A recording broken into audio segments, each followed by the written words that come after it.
Obrigado. Boa tarde a todas e a todos. Já fizeram o disclaimer, né, que eu sou uma espécie invasora, né, advogado. Estou há 8 anos no WWF, há 14 anos na área ambiental. E no último ano e meio tenho participado da coordenação executiva do WWF, então participando aí da gestão maior da instituição. E das escolhas estratégicas que a gente tem que fazer, né? E como os palestrantes anteriores falaram, né, na sociedade civil a gente tem que fazer escolhas estratégicas, né? Porque a gente tem vontade de fazer tudo, né? Vocês devem imaginar como é que é. Vocês também têm um pouco esse comprometimento, né? Esse envolvimento. Então a gente trabalha para uma causa, a gente trabalha com um propósito. E a gente quer fazer tudo, mas a gente não consegue, né? Então, como é que a gente faz para contribuir, fazer o máximo que a gente puder, sem se comprometer os nossos próprios recursos e a capacidade de execução e de atuação que a gente tem, que é limitada. Mesmo uma organização grande como o WWF tem uma capacidade limitada também, financeira, de recursos humanos, de capacidade de atuação no Brasil, em todas as agendas que a gente se envolve, né? Então, uma das maneiras é fazer uma boa seleção, né, do que a gente vai fazer, uma seleção estratégica, um planejamento que possa direcionar as nossas atuações. Outra coisa é poder trabalhar em rede, né, com o apoio de outras organizações, né? E tanto o ISA quanto o Biotrópicos aqui são organizações parceiras, a gente trabalha em conjunto também. WWF é uma organização brasileira que compõe a rede WWF Internacional, né? É uma das maiores organizações, né, em conservação do mundo, e a gente é o braço aqui brasileiro representante aí do nosso país nessa instituição mundial. A gente passou no ano passado aí por um trabalho grande aí de rediscutir a nossa estratégia, o nosso propósito, né? E a gente chegou a uma conclusão, que é um pouco que eu vou apresentar, né? Qual é o papel, qual é o lugar do WWF na sociedade e no meio ambiente no Brasil. Bom, então, em primeiro lugar, a gente está aqui porque tem coisas que precisam ser feitas com muita urgência, né? Trouxe 2 gráficos aqui que nós temos usado. O primeiro, lá de cima, é o Living Planet Index. É um estudo que o WWF faz internacionalmente desde os anos 70. E, como vocês veem, ele aponta aí o declínio, né, a perda das espécies. Então, ao longo desses mais de 40 anos, aí, você vê um declínio bem grave, né, bem acentuado na perda de espécies e de ecossistemas. E aqui embaixo, os outros gráficos, eles mostram um aclive muito grande, né, na população, no consumo dos recursos naturais e nas emissões de gases de efeito estufa. Então, a gente está trabalhando com o horizonte de que nas próximas 2 décadas, nós vamos ter um momento complicadíssimo pela frente, né? E o cruzamento desses gráficos nas 2 décadas mostra aí a importância de se agir o quanto antes possível. E por que agir no Brasil, né? Porque aqui a gente tem todos esses sistemas e processos ecológicos e ecossistemas que favorecem e que são fundamentais para o mundo inteiro, regulam o clima na região, no mundo, né? Na América do Sul e no mundo inteiro. E que a gente tem que trabalhar em conjunto essas visões para poder fazer uma ação que possa gerar resultados e impacto mais concreto. Passa rápido. E trabalhar todas essas visões de clima, de produção de alimentos, de disponibilidade hídrica e conservação da biodiversidade, para quê? Para construir justamente uma visão nova de desenvolvimento, né? Para interferir politicamente nas escolhas que o nosso país tem feito, né? E tem feito escolhas muito ruins, né, nos últimos tempos, e que não está olhando para o cenário justamente do futuro, né? Que é aquele que a gente precisa interferir para que daqui a 2 ou uma década e meia a gente não tenha aí um colapso do sistema mundial. Então, trabalhar numa questão de políticas públicas para favorecer a economia de baixo carbono, uma maior participação social e governança, né, da sociedade, envolvendo aí todos os atores em prol dessa nova visão de desenvolvimento. E, dentro desse papel, a sociedade civil ela tem que trabalhar bastante coletivamente, né, porque cada organização que aqui está apresentando está mostrando uma maneira de trabalhar, né, está mostrando um perfil, está mostrando um propósito, um objetivo diferente. E a soma de todas essas organizações, mais a comunidade acadêmica, mais os pensadores, os tomadores de decisão, a população em geral, é que a gente pode construir trabalhos que vão gerar ações concretas. Né? E a gente não pode esquecer de trabalhar com as pessoas e mobilizar as empresas também. Né? A força toda do mundo acho que precisa estar carreada para isso. Então, o WWF Brasil trabalha nessa perspectiva nacional e global. Né? Como eu falei, a gente faz parte da rede que envolve mais de 100 países. A gente atua dentro dessa rede internacional, participando da governança global, num plano estratégico global, né, que eu vou até falar um pouquinho mais para frente. A gente leva um pouco da nossa visão, e a gente traz também a visão de fora, a gente faz esse diálogo e capta recursos e traz também apoios importantes, né, para fazer as ações que a gente faz no Brasil. O trabalho coletivo, como eu falei, né, levando em consideração as pessoas que estão em campo, as comunidades, os produtores. O WWF trabalha, às vezes, num lugar que é desconfortável. Né? A gente quer conversar com todos os atores. A gente quer conversar com o governo, a gente quer conversar com as empresas, a gente quer conversar com o produtor rural e até mesmo com os ruralistas. A gente tenta fazer esse diálogo, mas sempre com um propósito, sempre com uma independência e um objetivo de ação, que é a missão da nossa organização. Né? Aqui um ponto importante, né? A gente está na universidade, então é sempre importante falar aí de produção de conhecimento. Né? A base da atuação do WWF é com base científica. A gente procura sempre ancorar a nossa atuação, nossos projetos, as nossas intervenções, com forte conteúdo científico, e para que a gente demonstre que esse é a partir daqui que a gente quer contribuir. Então, os nossos projetos, de um modo geral, eles procuram incentivar e trazer, sintetizar aí o conhecimento científico a partir de parcerias com a universidade, com institutos de pesquisa, e trazer esse conhecimento para a nossa ação em campo e também em política. Então, a gente trabalha com atores da sociedade, fazendo capacitações, e levando também esse conhecimento, do modo geral, para todos os envolvidos. Aqui, um pouco os temas que a gente tem trabalhado, né? Essa é uma visão assim fora do projeto, né? Além dos projetos que a gente tem e além dos programas de atuação, né? Como os programas biomáticos na Amazônia, no Cerrado, Mata Atlântica, mas todos os nossos programas procuram trabalhar um pouco a visão desses temas, o cruzamento deles e incluindo um pouquinho de alguns componentes deles em todos os nossos projetos. Então, na conservação de ecossistemas, né, a relação com a produção agropecuária, né, que é um ponto da cadeia produtiva super importante, que leva, é o driver, né, da devastação, a parte de áreas protegidas, o trabalho com espécies, recursos hídricos, a visão de paisagem, né, como a Nurit falou, as mudanças climáticas, a parte de produção e consumo responsável, né, para tentar sensibilizar a sociedade, mesmo na cidade, né, do papel que ela tem na relação com o uso, o consumo dos recursos naturais e como eles estão sendo produzidos, e a parte de restauração florestal, que é super importante no contexto agora do pós do Acordo de Paris e a implementação da NDC brasileira.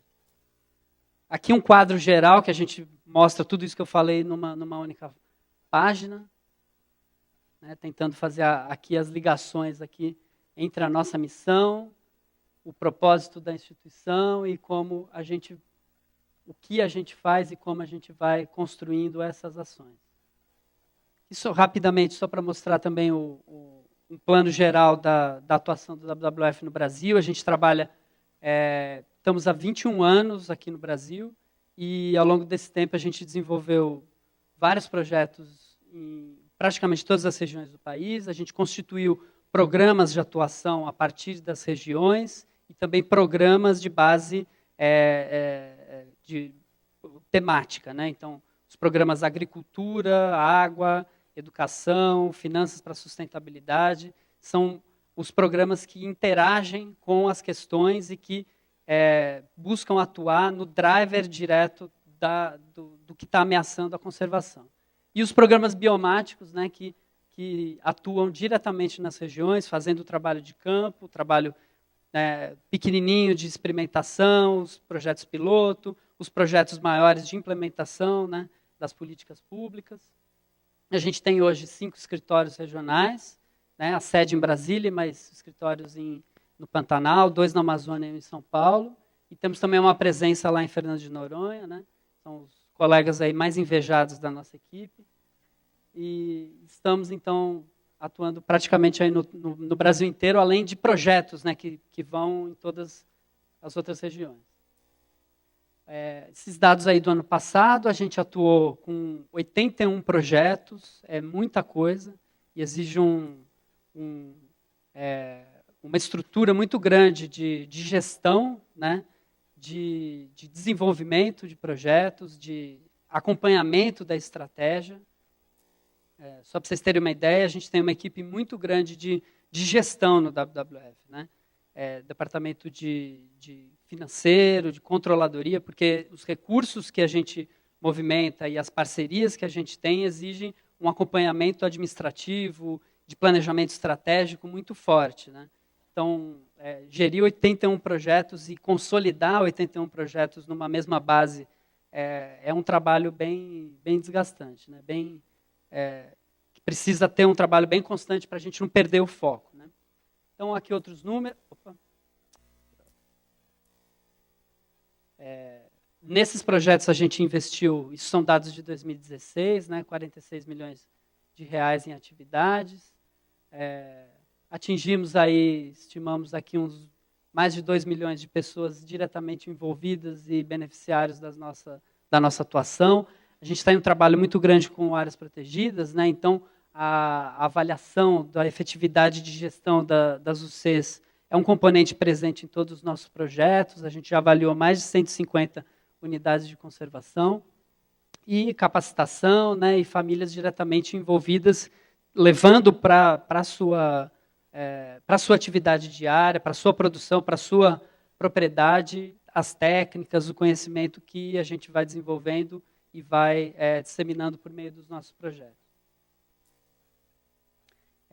Esse gráfico aqui é um gráfico que a rede WWF propôs, né, a partir de uns 2, 3 anos atrás. A gente vem trabalhando em cima dessa proposta, que é como que a gente pode combinar a atuação no Brasil e em todos os escritórios, em todos os países que a gente atua no mundo inteiro. Para que fazer isso, né? Fazer isso para quê? Para poder aproveitar as melhores experiências, compartilhar essas experiências, aprender dentro dessa rede poderosa, né, de atuação global, potencializar as nossas atividades por meio dessa rede e fazer projetos que possam apoiar uns aos outros, né? Então, desenvolver projetos que sejam de maior impacto, de maior contribuição para a conservação no mundo inteiro.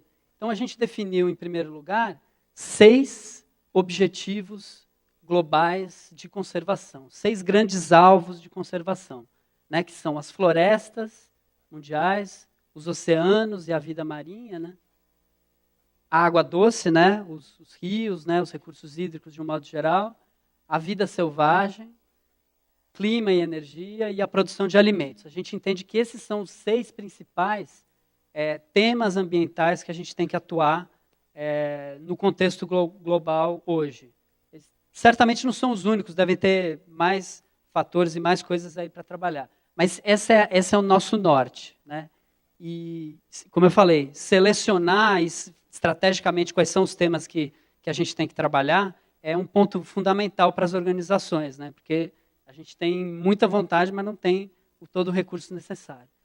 E além dos 6 temas globais, a gente tem 3 contextos políticos, financeiros e globais aí que interferem e que merecem a nossa atenção e que a gente precisa também atuar do ponto de vista político, do ponto de vista de negociações, de agenda e até mesmo de levar conhecimento científico também para eles, para mostrar que eles devem trabalhar de uma outra maneira, né? Então a gente também atua nos mercados de um modo geral, mercados aí principalmente pensando na parte de produção de alimentos, de extração de recursos naturais, a questão da produção de energia também cruza, né, com os mercados, todos eles se cruzam, né? A gente sempre vai ter um componente mercadológico afetando ou contribuindo ou influenciando os nossos alvos de conservação.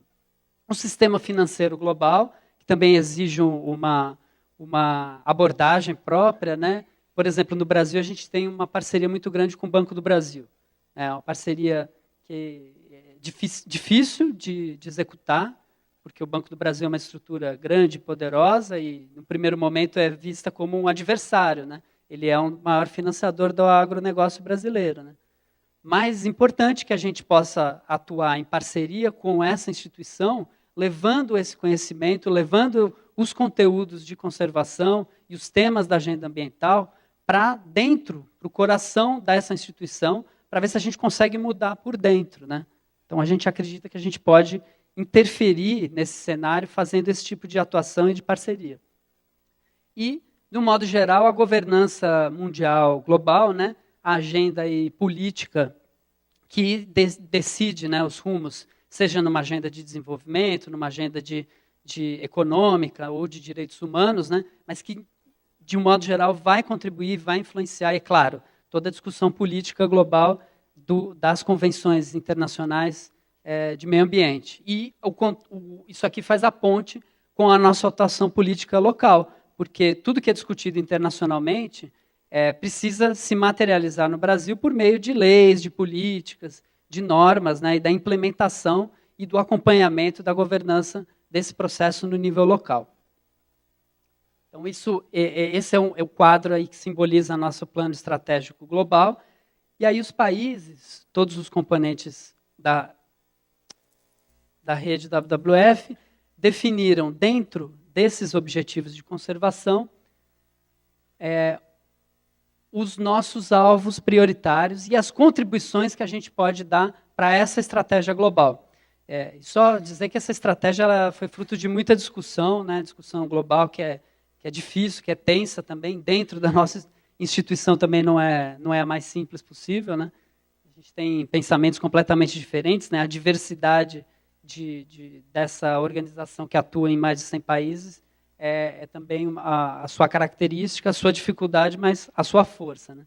Então, a gente, a partir da definição desses 6 alvos gerais de conservação, cada país definiu um conjunto de ações, um conjunto de entregas que são consideradas as mais importantes, as contribuições críticas para a gente, no nosso território, no nosso país, a partir da nossa atuação com a nossa sociedade, contribuir para aquele mesmo objetivo global.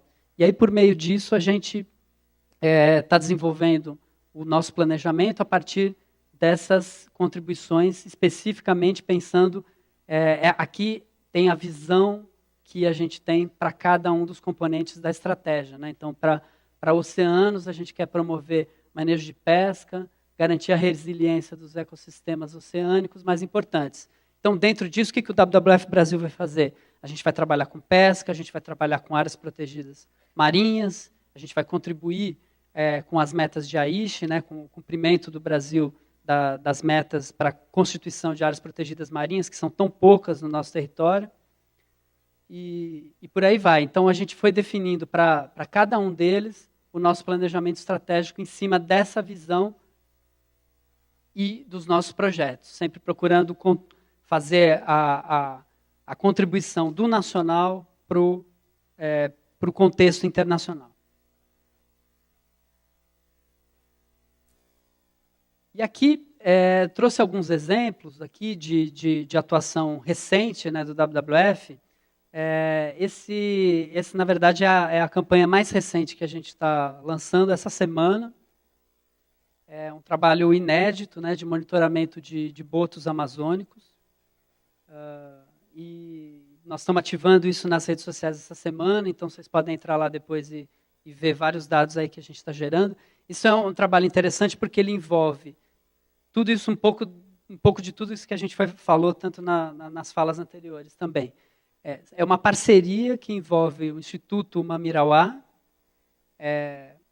o Museu Paraense Emílio Guild e os escritórios da WWF na Bolívia, na Colômbia, no Peru, além do ICMBio.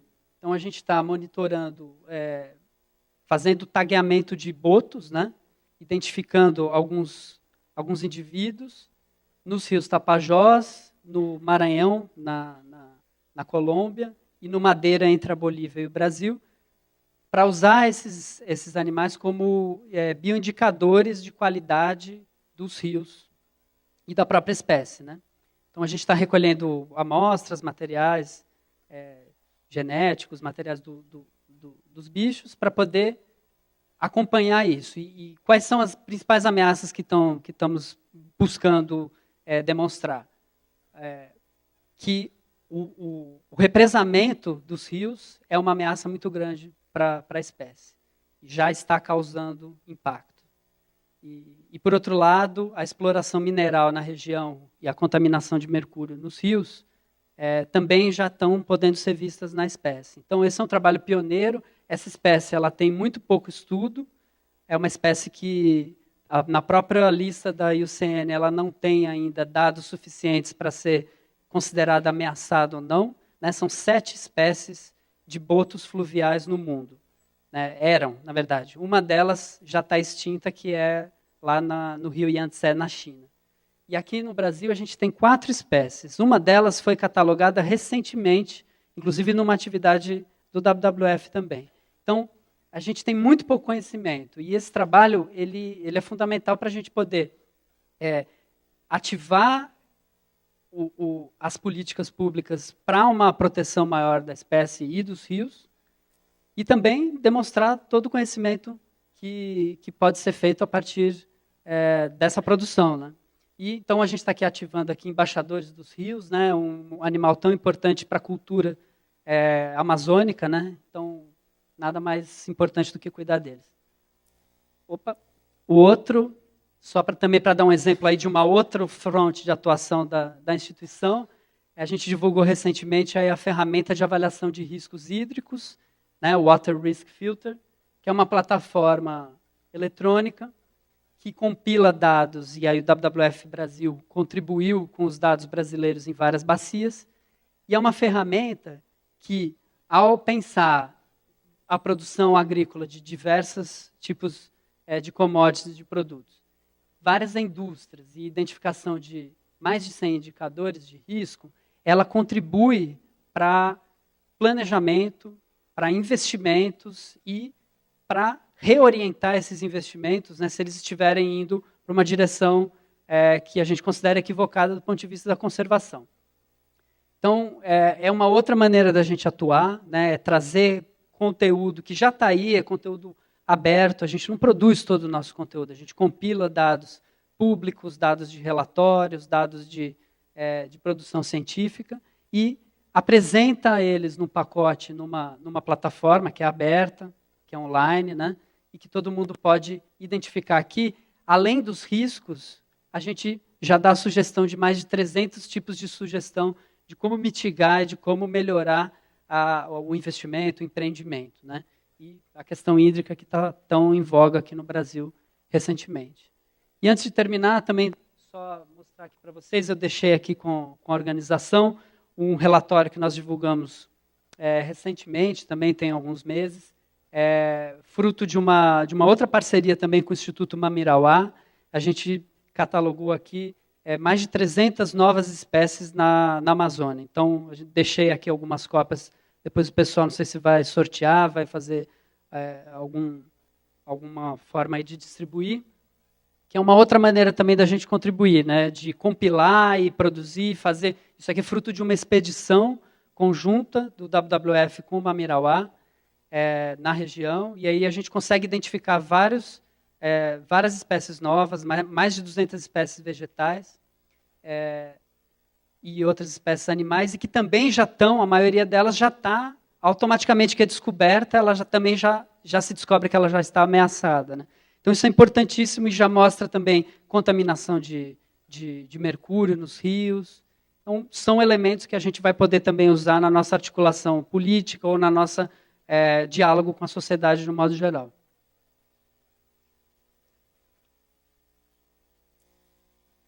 Então é isso, para fechar, é só também uma mensagem aí de urgência, né? A gente tem esse horizonte bem curto, né? Se há alguns anos atrás a gente ainda tinha uma visão de que o futuro, o meio ambiente e tal, agora o futuro é hoje, né? Não dá mais para esperar. Se a gente não fizer agora, os impactos não vão ser vistos quando eles serão necessários nas próximas décadas.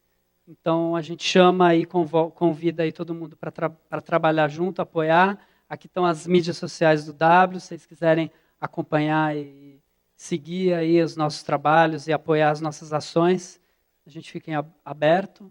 E estou aí também para esclarecer qualquer dúvida e contribuir aqui no debate. Obrigado.